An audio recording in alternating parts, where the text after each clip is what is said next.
Vamos fazer mais um react de stand-up aqui, e dessa vez vai ser o Abner Henrique. Sou cinéfilo. Esse é o nome do título do vídeo dele. Sou cinéfilo, Abner Henrique, piadinha sobre cinema aqui pra gente. E aqui vale dizer, logo de cara, porque eu sei que já rolou outras vezes, em outros reacts aqui, a galera falando, ele tá explicando as piadas, olha só que absurdo. Não, eu não explico as piadas, mas eu deixo bem claro agora pra vocês. Se você quer ouvir as piadas de maneira direta, sem que eu pause o tempo inteiro pra conversar, pra comentar com vocês, assiste primeiro lá. São 6 minutos de vídeo, gente. Assiste primeiro lá a piada dele, as piadas dele, o show do Abner, no canal dele. Depois vem aqui pra ver meus comentários. Vamos combinar assim? Porque eu vou pausar. E pausando, porventura, pode perder o ritmo da piada. E piada tem ritmo, piada tem tempo, né? E eu vou, porventura, por estar fazendo um react, quebrar esse tempo. Tá bom? Vamos combinar isso? Se você se incomoda muito com isso, vai lá no canal do Abner primeiro, assiste o vídeo dele chamado Sou Cinéfilo, e depois volta aqui. Então vamos começar. Tá aí. Sou cinéfilo, Abner Henrique. Me diga, Abner, suas piadas. Me faça rir. Teve essa notícia que o cinema tava R$12, não sei se vocês viram essa notícia. O cinema no Brasil inteiro tava R$12. Quando eu li essa notícia, eu falei, caramba, mano, que da hora. Agora só me falta R$12. Tá foda, assim. Você não vai no cinema só comprar ingresso, né? Você vai comprar alguma coisa pra comer. Eu tava vendo, minha mina, ela vê um reality show. Isso aqui é a Abner Henrique acompanhando a live de Felipe Leão, hein? Isso aqui foi a Abner Henrique acompanhando a live de Felipe Leão. Teremos notas do Rotten Tomatoes? É o Rotten Piedos. Nossa, que horrível. Péssimo. Mas, vamos fazer um Rotten Tomatoes no final. Vamos fazer, então. Isso aqui é a Abner Henrique vendo nossas lives. Abner, tô de olho. Por quê? Porque hoje, é aquilo que eu sempre falo pra vocês. Hoje, de fato, o ingresso do cinema, ele não se tornou caro somente porque o ingresso ficou caro. A ida ao cinema tornou-se caro por inúmeros fatores, né? Dentre eles, esse direcionamento do cinema em direção aos shoppings. Então, o cinema sai da rua e vai em direção ao shopping, e quando vai ao shopping, passa a se alocar num lugar na cidade onde se concentra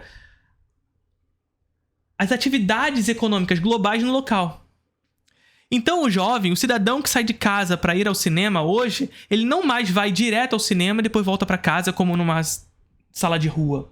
Não. Ele agora sai da sua casa, pega o seu transporte público, seu transporte particular, seja o que for. Se pega o transporte particular, ele vai parar o seu carro num estacionamento de shopping. Só quem tem carro sabe o quanto é caro o estacionamento de shopping. Parou no shopping. Você é exposto por uma série de atividades econômicas encadeadas num único local. Atividades econômicas globais no lugar. E aí, esse cidadão que tem uma família, muitas vezes, e que não vai ao cinema sozinho, a situar alguns casos. Eu, por exemplo, gosto de ir sozinho ao cinema, mas hoje em dia eu tenho minha esposa, vou com a minha esposa, gosto de ir com a minha esposa.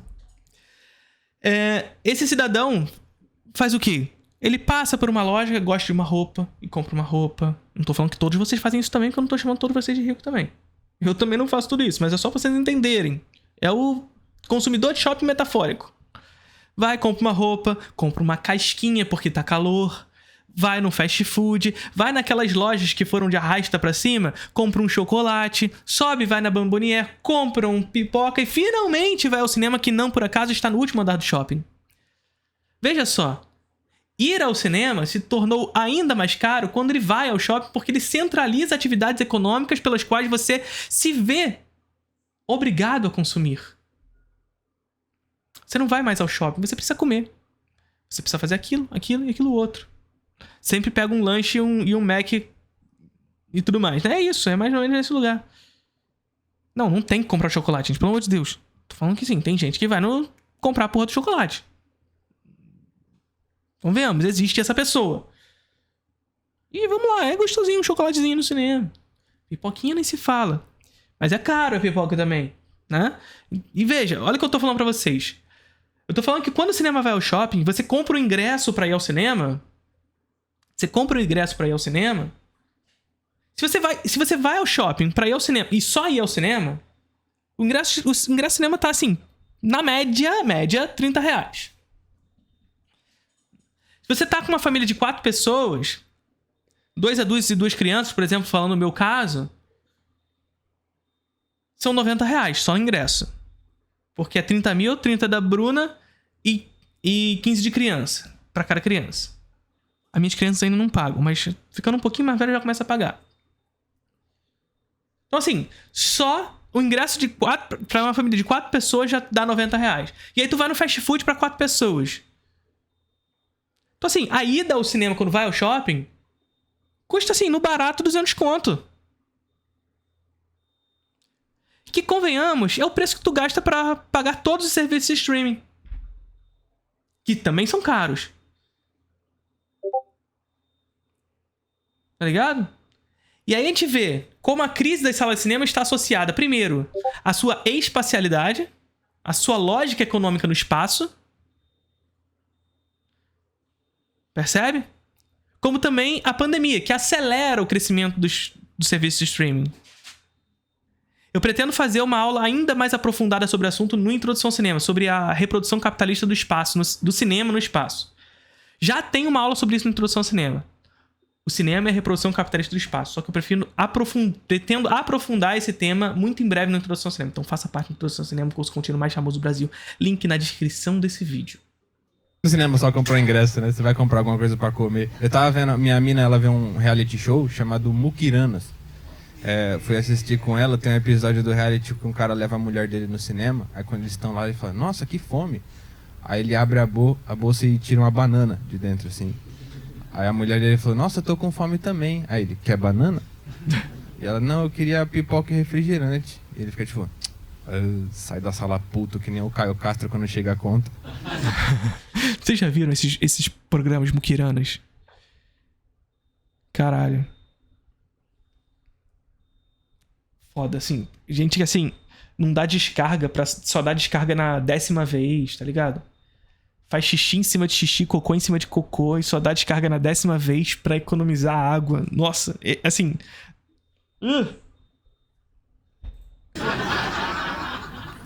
Aí ele acha no lixo do cinema meia pipoca, um copo vazio de refri, lava no banheiro e pega o refil. E aí a minha mina assistindo aquilo ficou, credo? E eu do lado dela, tipo, credo. Porrada, né? Me respeitar, né? Pelo amor de Deus.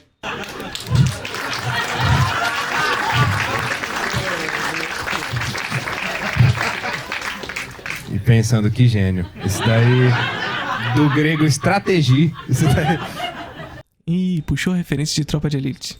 Você conhece o Introdução ao Cinema, o curso de cinema contínuo mais charmoso do Brasil. Ao assinar, você tem 1 ano de acesso à plataforma do curso com todas as aulas lá já disponíveis. Linguagem, teoria, história, crítica, política, filosofia relacionada ao cinema. São 2 aulas novas todos os meses, mais as aulas já disponíveis na plataforma. O que você vai encontrar por lá? Obra de arte na era da sua reprodutibilidade técnica, contra-interpretação, cinema como espelho, cinema como olhar, cinema novo, cinema clássico, cinema moderno, tudo. E você pode conferir todas as aulas já disponíveis na plataforma na página do Instagram do curso, @Introdução ao Cinema. E aí vocês vão me dizer, nossa, Felipe, só isso que tem no Introdução ao Cinema? Que absurdo! Pô, cara, tem uma porrada de aula lá disponível pra você, 2 aulas novas todos os meses, e você ainda quer mais. Então toma mais. Além das 2 aulas novas todos os meses, o Introdução ao Cinema também tem uma 3ª aula bônus ao vivo, onde eu seleciono 2 filmes referentes às aulas daquele mês para que a gente possa discutir os temas daquelas aulas a partir desses 2 filmes. Esses encontros acontecem sempre na última terça-feira do mês referente. Mas calma, se você não puder participar ao vivo, as aulas ficam gravadas. Então é isso. Ao assinar a Introdução ao Cinema, você tem 1 ano de acesso à plataforma com 2 aulas novas todos os meses, mais uma aula extra onde a gente discute as aulas daquele mês a partir de 2 filmes específicos no encontro ao vivo. Espero que curtam. Qualquer dúvida que vocês quiserem, vocês podem chegar no meu Instagram, perguntar tudo o que vocês quiserem sobre a Introdução ao Cinema. Mas o que eu posso garantir é que eu tenho certeza que você não vai se arrepender. Faça parte da Introdução ao Cinema. Em Mauá só tinha um cinema em Mauá. E não era nem uma rede grande assim, era Cine Araújo. O cara botou o nome dele no cinema. Ué, não tinha o Severiano Ribeiro? Não reclama do Araújo também, que aí também, porra. O Araújo tem problema. Severiano Ribeiro, beleza. Aí é bilionário, tá tudo bem. Queria botar meu nome no cinema. Eu queria me chamar Marcos. Só pra eu ter um cinema chamado Cinemarcos. Essa é refinada, fala a verdade. Cine Araújo funcionava assim, mal. Você chegava lá e perguntava pra moça, que filme tá passando? E ela, Velozes e Furiosos. E você, que bacana, que mais? E ela, Velozes e Furiosos. E quanto custa o ingresso? E ela, Velozes e Furiosos. E isso aqui é interessante também pra gente discutir. Eu avisei pra vocês, se vocês querem ouvir as piadas continuamente, vai no canal do Abner. Mas isso é interessante também pra discutir a capilaridade do cinema brasileiro, né? A gente perceber que o cinema brasileiro, ele tem um mercado exibidor muito curto e concentrado, monopolizado em poucos grupos, sobretudo Cinemark. Mas além do Cinemark, é UCI e mais 2, 3, assim, no máximo, de grupos que concentram, de fato, a atividade do mercado exibidor aqui no Brasil. E mercado exibidor concentrado é um mercado que está refém ao estrangeiro, sobretudo, né? Porque é um mercado que tá refém ao que está passando, e aquilo vai ser, de certa forma, homogeneizado no mercado exibidor pelo Brasil. Concentrado que está em poucos grupos, né? Esses poucos grupos, portanto, escolhem o que será exibido para o público. Não existe uma heterogeneidade, de fato, nesse mercado exibidor. E além de monopolizado, é um mercado curto, que se concentra nas grandes cidades. Sobretudo São Paulo, Rio de Janeiro e Minas Gerais. A região sudeste do Brasil concentra a maior parte do mercado exibidor brasileiro, e especificamente São Paulo, 1/3 desse mercado. Isso são dados do relatório de 2016 da Ancine e do IBGE, né? Que mostram que 1/3 das salas, que são 3.500 salas... 3.500 salas, gente, é menos sala do que o estado da Califórnia nos Estados Unidos. 3.500 salas é menor do que o número de salas do México. O Brasil tem menos salas do que o México. Tá? E dessas 3.500 salas em 2016, hoje, muito provavelmente, talvez tenha menos salas, eu não vi relatórios mais recentes do que esse, tenha menos salas por conta da pandemia. Né? E dessas 3.500 salas, 1/3 estão em São Paulo. Mais de 1.200 salas se concentram em São Paulo. A gente falou agora há pouco de que Pernambuco concentra boa parte das grandes produções cinematográficas brasileiras hoje, do bom cinema brasileiro. E lá, nesse relatório de 2016, nós tínhamos 90 e poucas salas. O Rio de Janeiro, que é o segundo lugar, tem 300 e poucos. Tá ligado? Então o mercado brasileiro, ele é curtíssimo. E é por isso que a gente precisa de mecanismos de defesa pro cinema brasileiro, não só para fazer crescer o número de filmes produzidos aqui no Brasil, mas para fazer também com que o mercado exibidor ganhe capilaridade. Para que a gente possa se utilizar dos fundos de crescimento do cinema brasileiro, como a FSA, por exemplo, para aumentar o nosso mercado exibidor, não concentrando na mão de poucos grupos.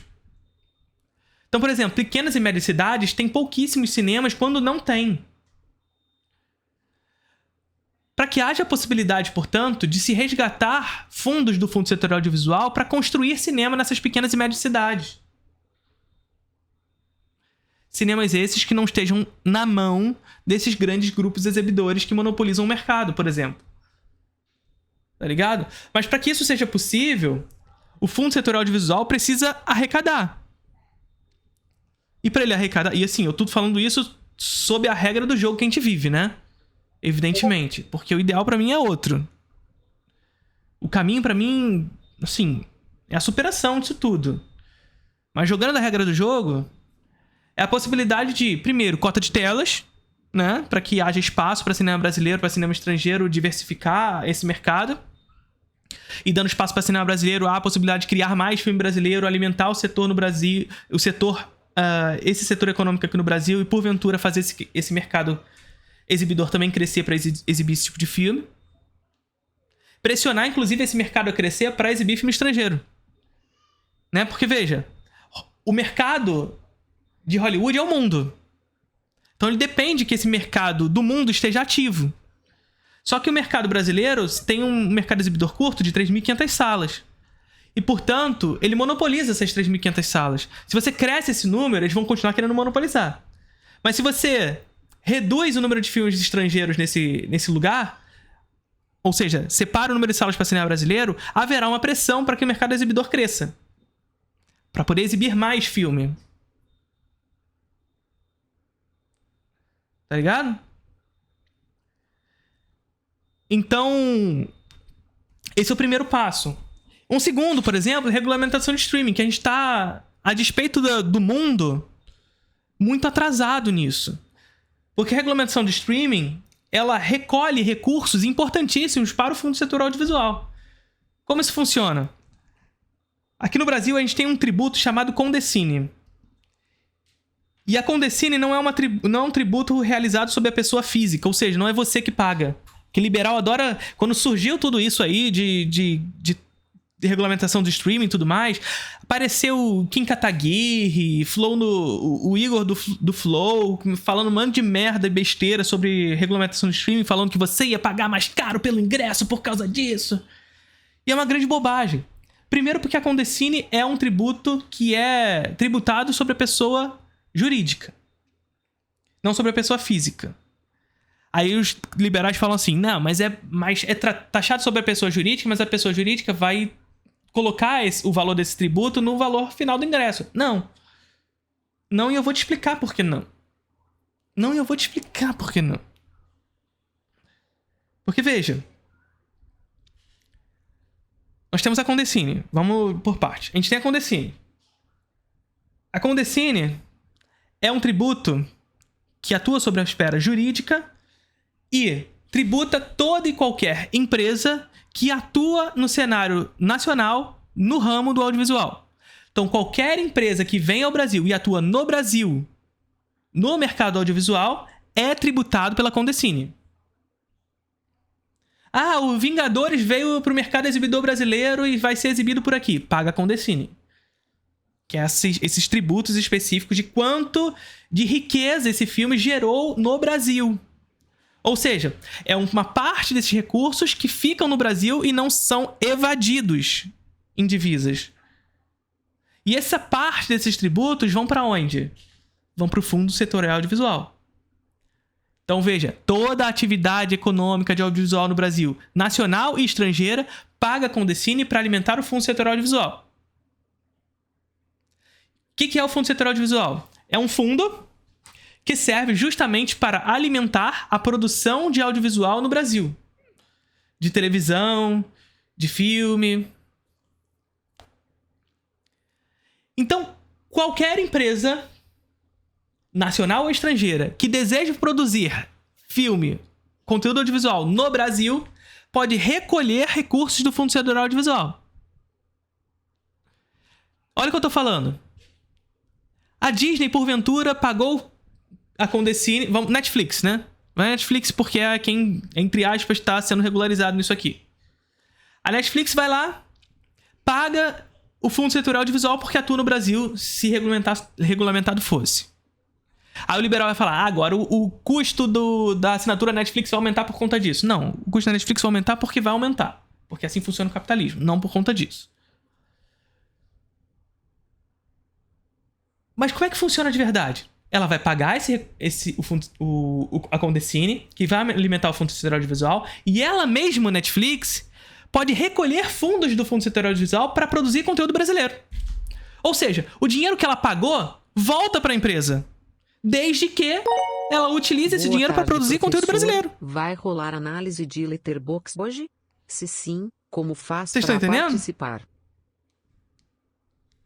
Nem ouvi o LivePix, mas hoje não vai ter react de Letterboxd, gente. Hoje não. É por isso que eu não ouvi. Vocês estão entendendo o que eu tô falando? O ingresso não aumenta...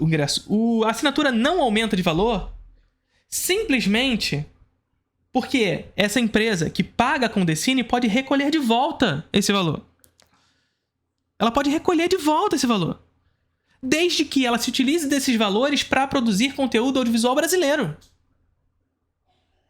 Ponto. Então ela não perde, ela ganha. Porque ela vai baratear o custo da produção brasileira e ganhar mais lucro em cima dela. Isso funciona, sabe por quê? Porque a regulamentação da TV paga funcionou muito bem.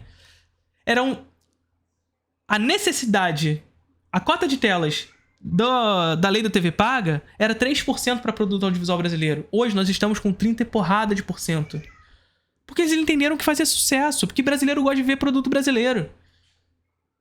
E aí você barateia o custo da produção brasileira porque você recolhe do fundo, produz um produto e ganha dinheiro com ele.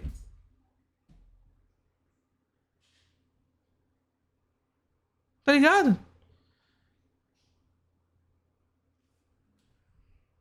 Então, não tem isso de vai aumentar o valor da assinatura porque o valor que a Netflix vai pagar pra Condecine vai pra assinatura. Não vai.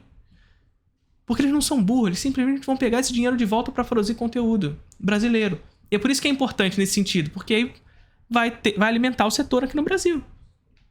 Quando não era isso, era os filmes da Marvel. E eu tentei acompanhar os filmes da Marvel no começo, eu via Vingadores 1, 2, só que depois do 3, 4, começou a virar um negócio tipo, não, mas você viu Homem-Formiga 2? Porque aí ele junta com o Homem de Ferro e o Homem-Aranha, e aí o Doutor Estranho sai de Wakanda. Você fala, caramba, o pôster do filme parece aquele vídeo da Globo de final de ano que tá todo mundo assim. Puta que pariu, esses pôsteres da Marvel são muito feios. Cara, quando é que a gente vai voltar pros pôsteres antigos? Quando? Caralho, puta que pariu. Maria Braga é o nosso Thor, né? Ela estica o braço, o louro vem na mão dela. Assim,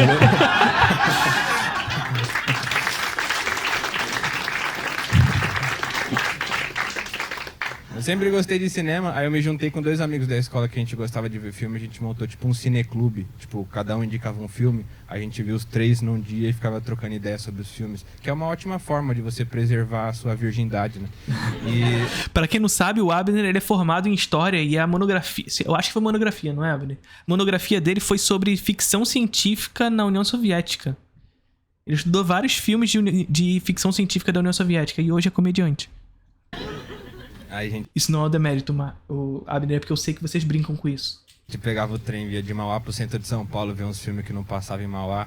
E aí eu descobri aqui uma coisa que só existe em São Paulo, que é tipo assim, na Rua Augusta tinha um cinema, e aí na frente do cinema tinha um cara que tava vendendo todos os filmes que tava passando. Assim. E até mais completo, ele tinha o Vingadores 7. Até aí o cara... Thanos versus Predador. Eu já contei a história pra vocês do Tropa de Elite, né? O Tropa de Elite, enfim, pra quem não sabe, o Tropa de Elite, ele vazou antes na pirataria e isso fez todo o sucesso do filme depois, né? Se não tivesse vazado antes na pirataria, muito provavelmente o filme não teria o mesmo sucesso nas salas de cinema. E esse case de sucesso com a pirataria de Tropa de Elite foi um case que foi estudado inclusive em Hollywood. Até hoje, muitas séries vazam, entre aspas, episódios pra dar gostinho no público. Fingir que foi vazado e as pessoas assistirem antes pra já se sentir pertencente em grupo, ver uma novidade que fora da lei. Isso aí é muito importante, enquanto marketing, inclusive. E Tropa de Elite fez sucesso antes na pirataria por conta disso. Porque o filme vazou antes na pirataria. Mas o mais curioso é que Tropa de Elite vazou e a indústria da cultura alternativa começou a produzir uma série de produtos alternativos à Tropa de Elite. Tropa de Elite 2.0, 3.0, 4.0, 5.0. Isso antes de lançar o Tropa de Elite 2 de verdade. E a gente ficava curioso do que se tratava isso. E a gente comprava na pirataria esses filmes, Tropa de Elite 2, 3, 4.0. E quando a gente via esses filmes, era uma parada tenebrosa. Porque eram filmes de invasão do BOP de fato nas favelas. E aquela coisa grotesca mesmo. De tiro em pobre mesmo. Tá ligado? Bizarríssimo, bizarríssimo. E aí a gente percebe como o Tropa de Elite, a partir do seu discurso, que é um discurso fascista, desculpa, o Padilha pode dizer que não é a intenção dele. Que ele não queria falar isso, mas é isso que trouxe. Quando ele entregou o olhar do filme pro Matias, e o Matias olha... Cinema nacional tem potencial? Muito. Calma, vamos lá. Ele não só tem potencial, como ele é o potencial. Mas vamos lá. Quando ele entrega o olhar, o voyeur, para o Matias, e portanto ele é o dono do olhar, e ele olha para o Capitão Nascimento como uma figura mitológica, e é isso que o filme faz, gente. A história do filme é a história do Matias se tornando o Capitão Nascimento. E o final do filme é exatamente isso. O final do filme é o Matias virando o espelho do Capitão Nascimento. Virando aquilo que o Capitão Nascimento é. E essa é a redenção dele enquanto herói. Ele vira o herói quando ele dá o tiro na cara do baiano. Tá ligado? Então, o filme, ele corrobora o primeiro Tropa de Elite, tá? O segundo Tropa de Elite é quase um pedido de desculpa. O primeiro Tropa de Elite é justamente sobre esse processo de uma vanglorização da violência. Dos aparatos específicos de violência do Estado. A serviço de uma burguesia. Que mata pobre, que invade favela e que reproduz esse discurso na realidade material. Inclusive na pirataria. Inclusive na pirataria. Agora, o cinema nacional tem potencial? O cinema nacional já é maravilhoso. O que o cinema nacional não tem é proteção. O que o cinema nacional não tem é proteção. Porque não adianta o cinema brasileiro ser maravilhoso, porque é o que eu digo sempre a vocês. A qualidade de determinado produto não pressupõe público. A construção de público não se dá porque um filme é bom. Porque caso contrário, gente, é aquilo que eu sempre falo pra vocês. Vai na lista de maiores bilheterias de todos os tempos, que lá tem que estar os maiores filmes de todos os tempos, e não está. Que se você vier me falar que Rei Leão, o live action, é um dos melhores filmes de todos os tempos, puta que pariu. O que tá acontecendo com você? Tem alguma coisa. Vai investigar. Vai investigar. Então, assim, o cinema brasileiro é maravilhoso. Pode melhorar? Evidentemente, como qualquer cinema do mundo. Tem muita porcaria? Claro que tem. Como qualquer lugar do mundo. Tem muita porcaria. É só olhar a lista de maiores bilheterias de todos os tempos. Tanto de porcaria que tem lá. A nossa questão é que a indústria cultural brasileira, a indústria de cinema brasileira, ela não é capaz de competir com os Estados Unidos porque não existe igualdade de competição. Minimamente. E, portanto, é necessário um sistema de proteção para que essa indústria tenha possibilidade de competir nesse mercado. Porque quando houve sistemas protetivos ao cinema brasileiro, o cinema brasileiro era assistido e construía público, porque brasileiro gosta de filme brasileiro. E quando eu digo isso, eu não tô falando só com o Brasil. Brasileiro gosta de filme brasileiro, coreano gosta de ver filme coreano, japonês gosta de ver filme japonês. Vai lá no Japão e vê as maiores bilheterias do ano. Se não é tudo filme japonês. Porque lá tem sistema de proteção. Francês gosta de filme francês. Americano gosta de filme americano. Só que americano detém consigo um monopólio de produção, distribuição e exibição. Onde o mercado deles não é nacional, é internacional. O nosso mercado é nacional. E nesse sentido, a gente precisa proteger o nosso cinema nessa escala, na escala nacional. E como é que a gente protege o nosso cinema nessa escala nacional? Dando espaço a esses filmes no nosso mercado exibidor. E aí são inúmeras as possibilidades de fazer isso. É a regulamentação de streaming, que a gente falou agora há pouco, para criar novos fundos de arrecadação para investir no cinema. É cota de telas para abrir espaço para cinema brasileiro e criar heterogeneidade tanto na produção nacional como na produção internacional, na exibição desses filmes internacionais ou nacionais. É no subsídio do ingresso, por exemplo, ou na taxação mais assertiva nos filmes estrangeiros, possibilitando que o cinema nacional seja mais barato. Eu gosto mais da ideia do subsídio. Ou seja, dar caminhos e possibilidades para que o cinema brasileiro seja acessado. Porque, mais uma vez, historicamente, sempre que o cinema brasileiro teve medidas de proteção para competir em pé de igualdade, eu não estou falando de ser mais, ter mais espaço. Sempre que o brasileiro esteve em espaço de igualdade, teve público. E mais público. Sempre. Isso aconteceu na década de 70, isso aconteceu nos anos 2000, sempre aconteceu. Vai olhar as maiores bilheterias de todos os tempos no Brasil.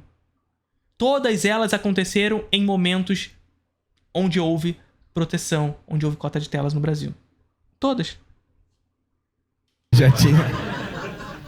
Mas eu defendo a pirataria, acho que 70% dos filmes que eu vi foi baixando. E eu achei que só eu fazia isso, mas uma vez eu fui no Sinusp, o cinema da USP, que é de graça. Eles passam um filme difícil de achar, aí eu vi um filme japonês dos anos 70. Aí no final eu cheguei na galera que organizou a exposição, perguntei como é que vocês acharam esse filme? O cara falou, você conhece o Torrent? Eu falei, por acaso sim. A famosa locadora verde. Então foi assim que eu vi muitos filmes. Aí uma vez eu tava com um amigo, a gente tava fumando aí a gente decidiu ver um filme, né? Aí a gente tava procurando na Netflix, achamos um documentário chamado A Terra é Plana. Aliás, assim, tem uma parada que tá rolando por aí que eu não sei... Que tanta gente que vem no meu Instagram falando... Porra, esse filme aqui é bom de ver chapado? Gente, eu não sou essa pessoa, tá? E assim, eu talvez seja o estereótipo contrário do comunista. E qual é o estereótipo do comunista? É aquele barbado com bigodão, né? Eu até tenho minha barbinha aqui, essa barbinha falhada, escrota, né? Maconheiro, não monogâmico, né? Eu sou o exato oposto disso tudo. Sou monogâmico, tenho uma família de 4 pessoas, eu, minha esposa e 2 filhos, um casal de filhos. Não fumo maconha, não bebo, nunca botei um álcool na minha boca. Eu sou o exato oposto do estereótipo do comunista, tá ligado? E a galera fica, pô, qual é o filme bom pra ver chapado? Porra, não sei, cara. Vai perguntar, sei lá, pro Abner. Pergunta pro Abner, ele vai te responder melhor. Aí eu falei pra ele, vamos dar umas risadas? Aí ele falou, vamos, colocamos o filme e eu fiquei triste. Eu não consegui dar risada, era triste, eu ficava, porra, mano, coitado, ele acredita mesmo, né? Olha. Porque pra gente é engraçado, tipo, o terraplanista, mas a mãe do cara é tipo, meu filho tem as coisas dele, que ele gosta.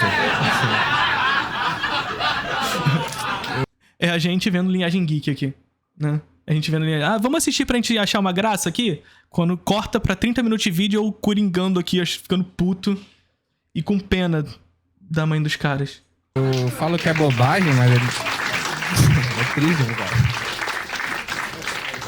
Eu não consegui dar risada, só ficava puto com os caras, mano.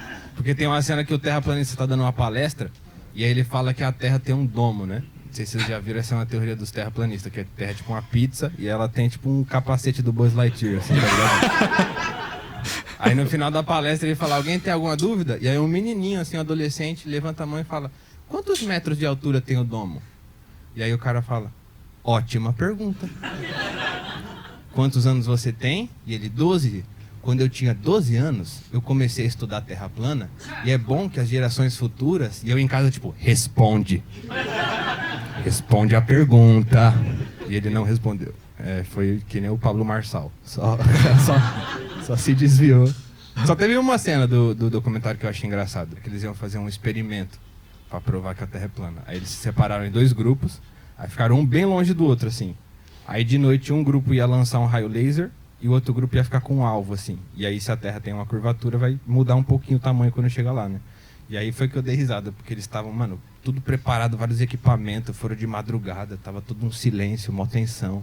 Aí eles jogaram o laser, o cara foi medir, e aí só deu pra escutar o cara medindo, fez assim...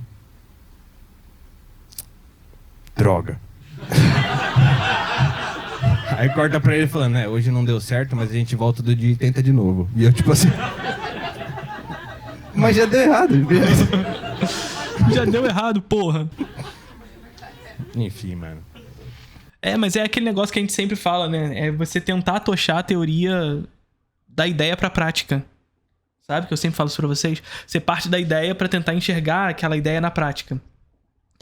E aí você tem uma regra pré-estabelecida que não se confere na realidade, não se confere no teste, na replicação da sua hipótese. Tá ligado? Não, você parte da ideia e tenta enxergar a sua ideia na prática. E você não enxerga. Mas você vai tentar colocar. Você vai fazer isso ao máximo pra aquela parada atochar ali de qualquer jeito. E vai atochar de maneira porca. Mas você vai começar a replicar esses discursos bizarros. E isso vale pra cinema. Vale pra cinema você tentar encaixar regras pré-estabelecidas, ideias que se concebem na sua mente pra qualquer filme. Não existe. Não existe regra. Não existe fórmula. Quem tá te vendendo isso tá... canalha. Quem faz isso é canalha. E sabe onde não tem isso? No curso mais charmoso do Brasil. Lá eu te ofereço as possibilidades de refletir sobre cinema. Vai lá. Link na descrição do vídeo. Será que eles acham que só a Terra é plana, os outros planetas também são planos? E tipo assim, a Via Láctea é um grande rodízio de pizzas. O cara passa na frente do sol, a meia calabresa, a meia pepperoni, assim. A Terra é pizza de quê? A Terra é pizza de quê? A Terra é pizza defumada, né? Vide os últimos acontecimentos, aquecimento global, né? Capitalismo destruindo criativamente a natureza, esgotando os recursos finitos da natureza em direção ao acúmulo infinito de riquezas. O Brasil é pizza defumada. Gosto de assistir filmes com a minha avó. Minha avó é a pessoa mais engraçada que tem pra assistir filme junto. Porque a minha avó é aquela pessoa que no meio do filme... Brasil, pizza defumada, não. Terra é pizza defumada. Ela fala uma frase que te quebra pra assistir Vamos filme voltar. junto. Gosto de assistir filmes com a minha avó. Minha avó é a pessoa mais engraçada que tem pra assistir filme junto. Porque a minha avó é aquela pessoa que no meio do filme ela fala uma frase que te quebra no meio, sabe? Uma vez eu tava assistindo Carros com a minha avó. Aí depois de 1 hora de filme, em silêncio, minha avó olhou pra mim e falou: "Hã? Que mentira!"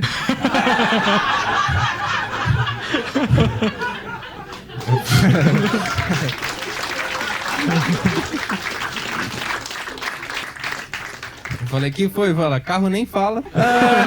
Eu vou ficar por aqui, senhoras e senhores. Muito obrigado. Muito bom, muito bom. Carro nem fala. Então aí, você que fica aí nesse discursinho de encontrar realidade em todos os filmes. Vamos parar com isso? De atochar realismo em todas as coisas? Esse realismo estéreo que eu digo. Realismo estéreo que eu digo. Tá ligado? Carro nem fala. Sigam Abner Henrique nas redes sociais. Assim, Abner Henrique todo mundo já segue Abner Henrique. Quem sou eu pra indicar Abner Henrique? Mas, assim, preciso indicar também para vocês. É mais um comediante de esquerda. Não sei se ele se considera marxista, comunista ou alguma coisa desse tipo, mas eu sei que é um cara super engajado. Importante recomendar esse tipo de comediante por aqui, porque a comédia é um meio que é tomado pela direita. É um meio bastante reaça. E ter gente como o Abner, como o Daniel Duncan, como o Sentinelle, o Vitucho, Carol Delgado, Sté Marques, Evelyn. Ter essa galera no meio, a Léa Maria, o Camejo. Ter essa galera no meio é importante. Nando Viana, Afonso Padilha. Esses vocês já conhecem, provavelmente, que são muito maiores. Mas é muito importante. Provavelmente eu esqueci de uma galera aqui que eu gostaria de citar. Mas sigam o Abner Henrique especificamente porque é o do vídeo de hoje. Tá bom? Tá vendo aquele vídeo ali? Vídeo exclusivo pra membro. É isso mesmo. Quando você assina, você tem vídeo exclusivo aqui do canal. Curtiram o vídeo?